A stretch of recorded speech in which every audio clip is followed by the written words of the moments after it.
This week on CNET Tech Review, we're on hand as Apple almost apologizes for the iPhone antenna problems. Go for a test drive in the 2011 Ford Mustang Shelby GT500. See Dan Ackerman's favorite laptop of the year. And I count down CNET's top 5 desktop computers. It's all coming up right now.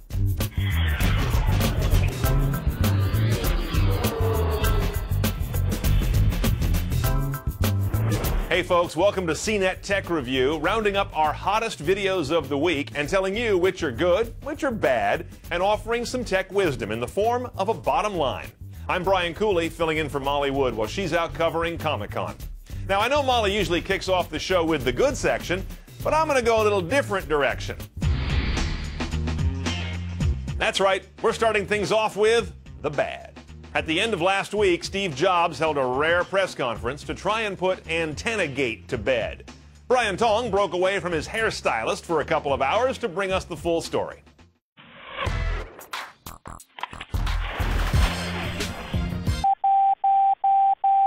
Brian Tong here with CNET.com for the Apple Byte. Now, we know Apple threw a little wrench into our show, so we're going to jump right into what they announced, and we'll figure out how the rest of the show plays out. Now, first up, Apple will be giving out a free case for all people who own a current iPhone 4. Every iPhone user is going to get a free case. So that could be a bumper case, or you could go online and order one from a variety of vendors that they have. The other thing that they're going to do is also offer purchasers of the iPhone 4 a full refund. It doesn't matter if it's outside of the return date. Now, when Steve Jobs came out on stage, he really crafted this story to give you data points and really make you feel like you could understand the situation. They demoed off Apple's phones, comparing it with other phones like the Samsung Omnia 2. They also did the BlackBerry Bold 9700 to show that other phones do have this symptom. Then they also pushed the fact that only 0.5% of all iPhone 4s do exhibit this symptom. And then on top of that, they want to show people that, well, are people really returning these things? Well, a third of people who return the iPhone 3GS are returning the iPhone 4. So they really wanted to pound across the fact that this is really not happening. And sometimes on the internet, things appear bigger than they really are. But the bottom line here, are consumers going to be happy with what Steve Jobs said? We asked Josh Lowenson from CNET.com. I think people are going to be split. This is a big dividing thing. A lot of the people, the critics of the phone, are going to say, yep, told you so. And a lot of people with the phone are going to look at their phone and say, okay, now I have to have a case, so this will work right, and Apple just acknowledged that. I think that's really troubling. But as an iPhone owner myself, you know, I do feel okay the fact that they acknowledged it and they're very upfront about what's wrong with it, and then compared it to other phones where this happens too. So I think, you know, that's the best case scenario we can have till iPhone 5. So there you have it, free bumper cases or cases for everyone. If you want to return your phone, you can do that as well. Now let's get back to the show. What's up? I'm Brian Tong, and welcome to the Apple Byte for all the good things and bad stuff inside the world of Apple. And last week, yeah, was not really a good one for Apple, but could it get any worse? Well, Apple recently posted the first beta for iOS 4.1, and it appears that it includes the signal bar display corrections. You can see here that signal bars 1, 2, and 3 have increased in display size. Incredible. Now, we all know Apple is infamous for ripping on other companies like Microsoft and Adobe. Well, now they're getting a taste of their own medicine after Motorola and Verizon used a full-page ad in the New York Times to tout the Droid X's ability to be held any way you like. Then, Microsoft COO Kevin Turner said the iPhone 4 might be their Vista. Oh, snaps! You know, the only thing lower than that in the geek world is like making a mama joke, or if your last girlfriend says you have a floppy drive. Not that I know. All right, in iPad rumor news, Digitimes is reporting that Apple is planning to release a smaller version of its 3 million units sold and counting tablet in the first quarter of 2011. Reportedly, 5.6-inch and 7-inch screens are being ordered by Apple alongside the standard 9.7 iPad screen. The smaller screen iPads might be geared more towards the e-reader market, but what will they call these things? I already have my iPad Nano right here. We didn't get to this last episode, but with September getting closer, that means iPod refreshes are on their way. You can always count on Chinese websites that claim they have the front panels for the next-gen iPod Touch. Now, online pictures show a hole at the top, quite possibly for a front-facing camera. Now, iFixit did the breakdown for Mac Rumors and show that the iPhone 4's camera won't fit inside a current iPod Touch unless they change the form factor. Now, we're confident we'll see some sort of camera action on the next iPod Touch, but FaceTime uses AT&T's network to initiate the call, so Apple's going to have to tweak the software if we expect to see this on the Touch. And in other iPod and music news, Apple's Lala.com acquisition a few months ago has sparked dreams of an iTunes streaming service.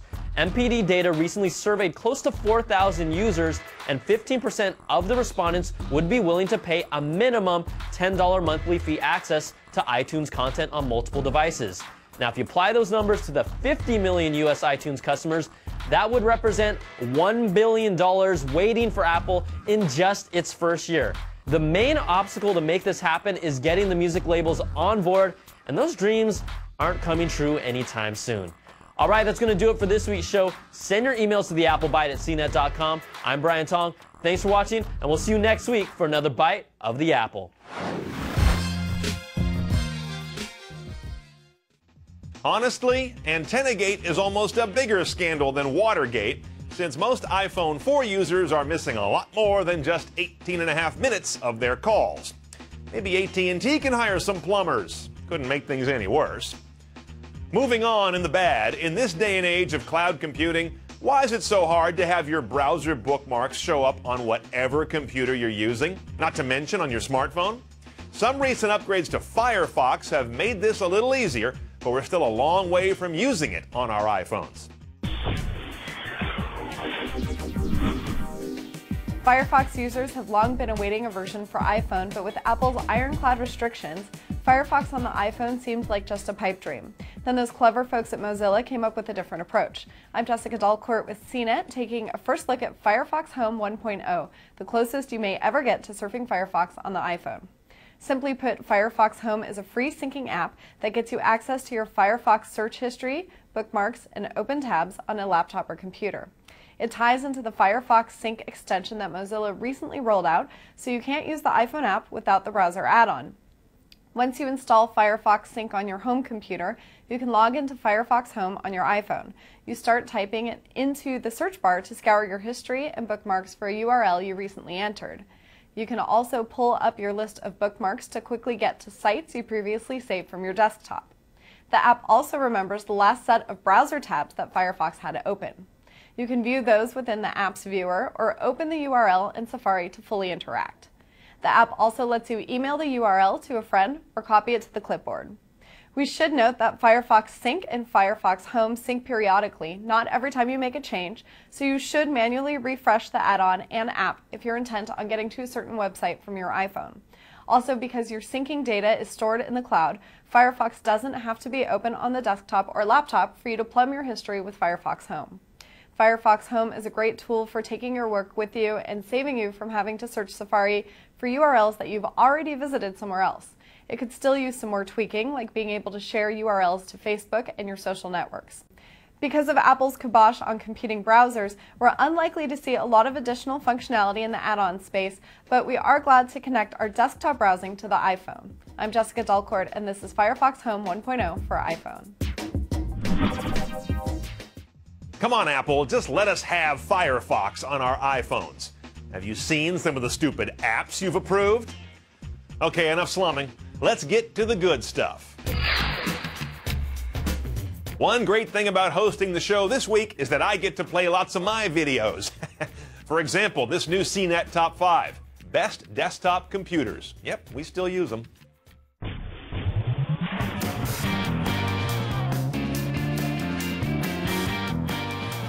Poor desktop computers. For like a decade, they were the sensible shoes as things like notebooks, netbooks, smartphones, and tablets came out. But desktops are hot again. I'm Brian Cooley with a CNET Top 5 Best Desktop Computers according to CNET's reviews. Number 5, the painfully named Gateway SX2840-01. Are they kidding?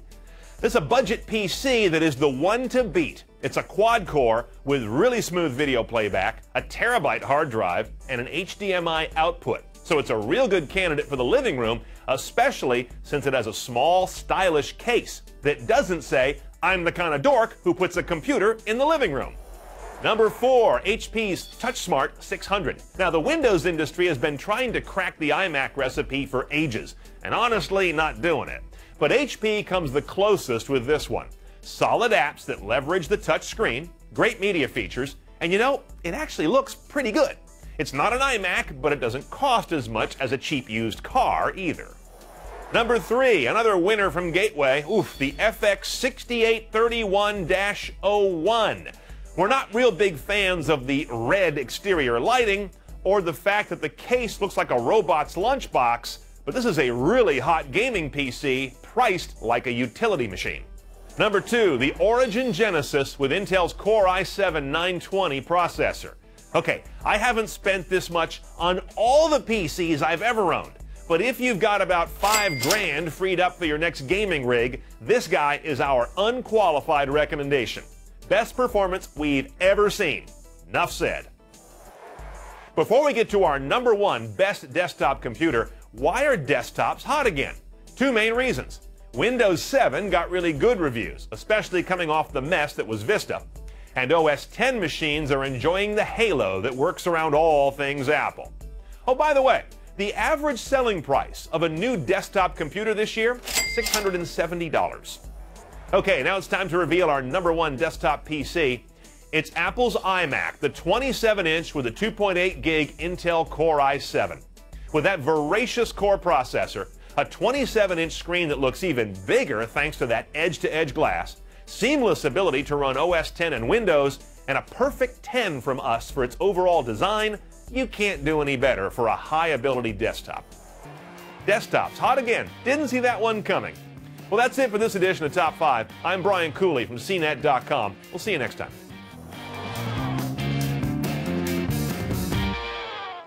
No, really, desktop computers, hot again. Well, hot in a cougar-y kind of way. Anyway, I'll show you something really hot later in the show. Now, if desktops seem a little antique, Dan Ackerman has his computing to go at a much fresher level with a couple of first looks at his favorite laptops.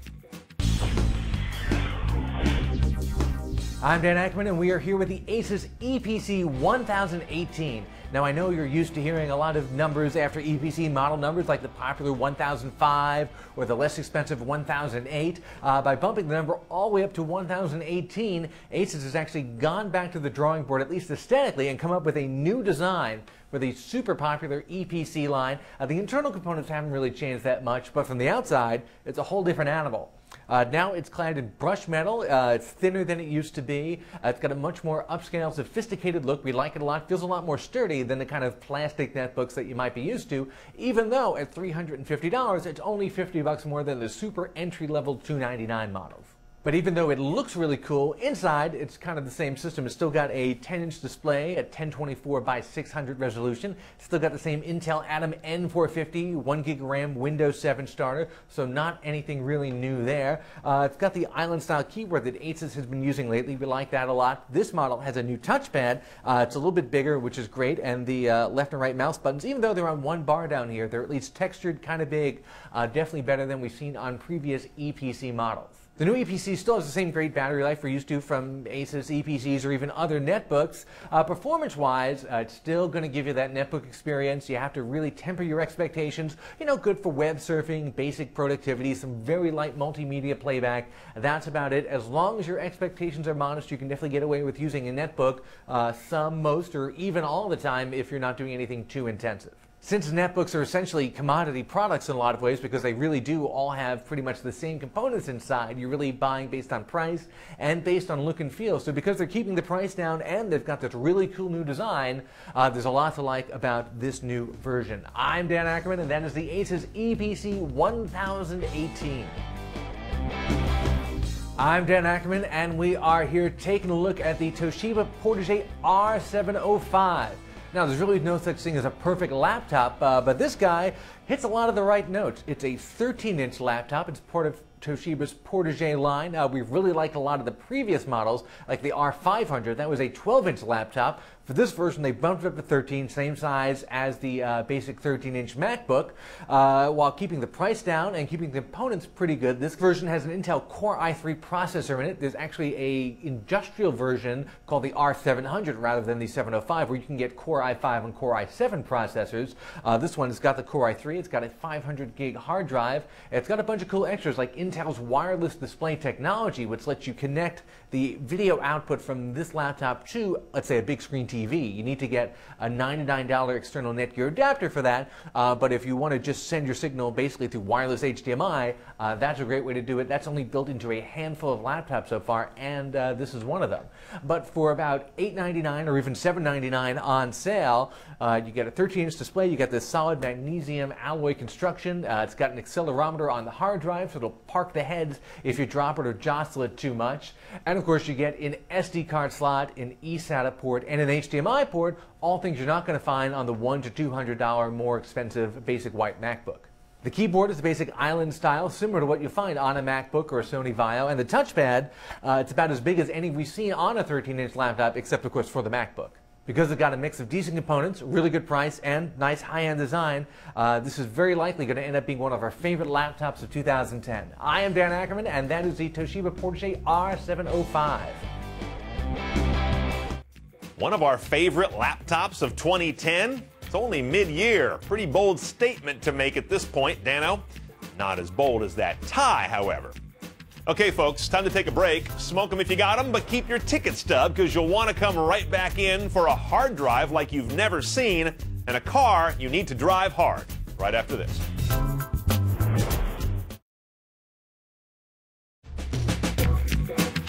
Welcome back to the CNET Tech Review, our weekly video digest of all the things good and bad we've seen here at CNET TV.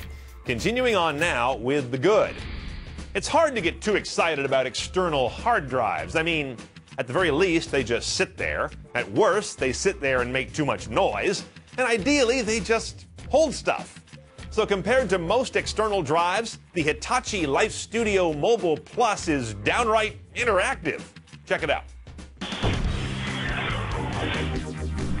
If you have lots of photos and often have a hard time finding a particular one among them, then I have something for you. This is the Life Studio Mobile Plus external hard drive from Hitachi. This is a rather special external hard drive and it's come in 3 parts. The external hard drive itself, a docking station, and a USB key. Essentially, the key is a thumb drive with storage being an included 4 GB micro SD card. You can change this card for another and upgrade the key's capacity to up to 32 GB of storage. However, if you already have another thumb drive, the key is rather redundant unless you want to use it as a micro card reader.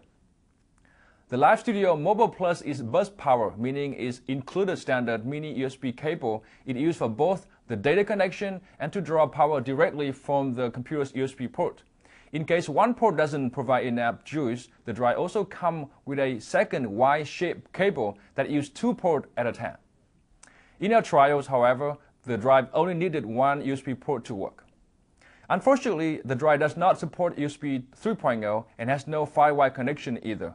To make up for this, it comes with Hitachi's Life Studio software. This is a flash-based application that automatically finds all the contents on the computer's hard drives, both internal and external, and display them in a visually clear chronological order. You can even view them in the form of 3D world, much like the cover flow effect of the iPod. You can use the Life Studio software to hook up the computer's content with social websites such as Flickr or Facebook, and vice versa. You can also view Facebook photo albums via the software 3D interface. Unfortunately, the Life Studio software does not support network storage devices. At $130 for 500 GB and $100 for 320 GB, the Life Studio Mobile Plus is a pretty good deal. To check out if its Life Studio software is something that serves you well, check out the in-depth review at CNET.com. Once again, my name is Dong Ngo, and this has been the first look at the Life Studio Mobile Plus external hard drive from Hitachi. I like how you can actually use the thumb drive portion as a card reader. I'd call that the Swiss Army knife of USB drives, except there's already one of those. And now it's time for this week's bottom line. You know, I've only played one of my videos so far in this show. That's pretty big of me. Now I go petty. Let's wrap this week's tech review with one of mine, a taste of the 2011 Ford Mustang Shelby GT500. Giddy up. Yeah, it's a 550 horsepower Mustang, but that's just a spec. What really sets this car apart is the name on its rump and the man whose it is. Let's get in the 2011 Ford Mustang Shelby GT500. Check the legacy and the tech.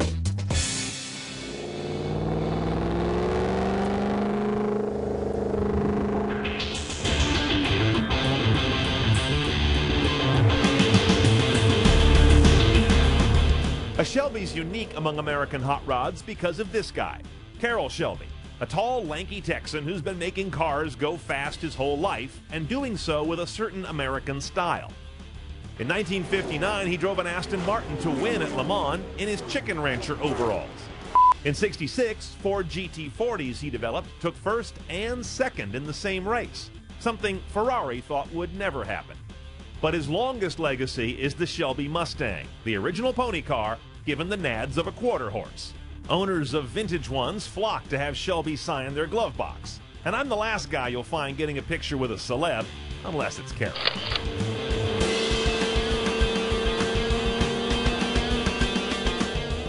Now you buy a GT500 for the engine, period.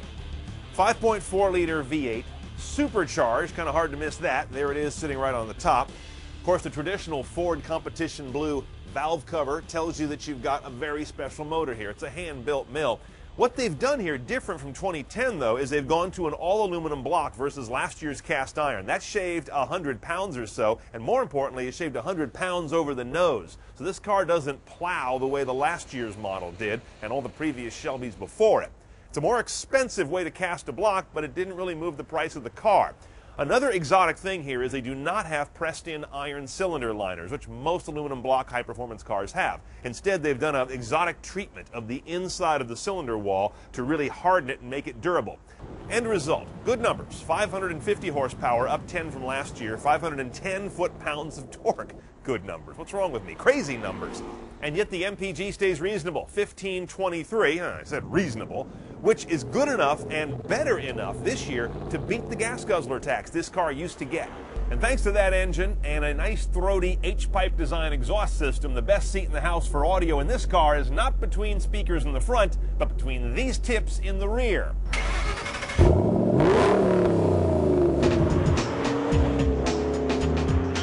One proper gearbox for this car, a Tremex 6-speed manual that's as heavy as a boat oar in quick-dry cement.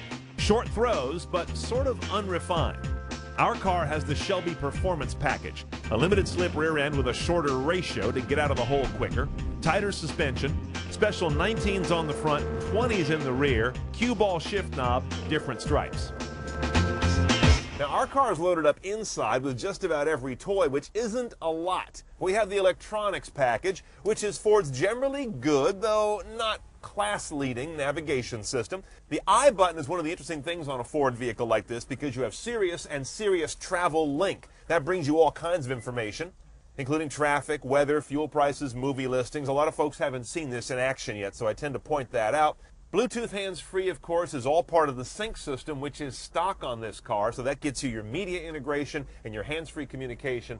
We have AM, FM, and Sirius satellite radio, HD radio on this guy, and kind of a nice way of portraying it, I think. Notice this little area of the screen in the upper left. The HD icon comes on when you're in HD radio, and it does a nice job of showing you the multicast stations, you know, because HD radio has those hidden stations within the stations you listen to.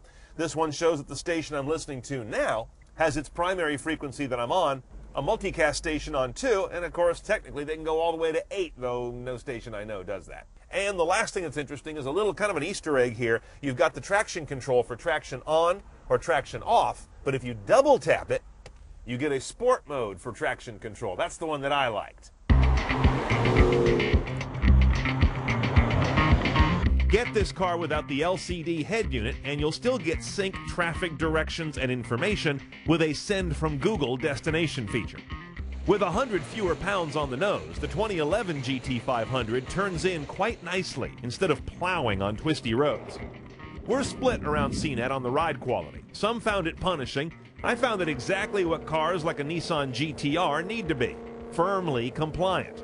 Though you'll still feel every bottle cap you drive over and might even be able to tell what brand it was. Now remember, Ford weaponizes the Mustang in this trim by giving it a supercharged motor. You've got to really get into it to get the blower to wake up, and when it does, the rewards are ample. But it's not a car that has overwhelming power at initial tip-in, which I find both satisfying and not. In everyday driving, that makes the car a very livable beast. In performance driving, sometimes the power actually comes on a little late for me, but there's enough of it to make up for any delay. Now, even though we're in a 2011, this Mustang Shelby GT500 is still a live axle car in the rear, so on the kind of roads I love, little windy, twisty, little European-style roads, it's a handful. The rear end's dancing and hopping all over the place. The other minor frustration is the way that 510 foot-pounds of torque bedevils the hell out of traction control. They kind of don't belong together on a car, so I just turned it off. Otherwise, traction control's on a whole lot of the time, and you end up with numb throttle response. And this may drive some of you nuts, but one of the things I value most in it is the fact that it's got a nice, compliant, everyday suspension and can acquit itself well when you push it. Not every performance car can do that.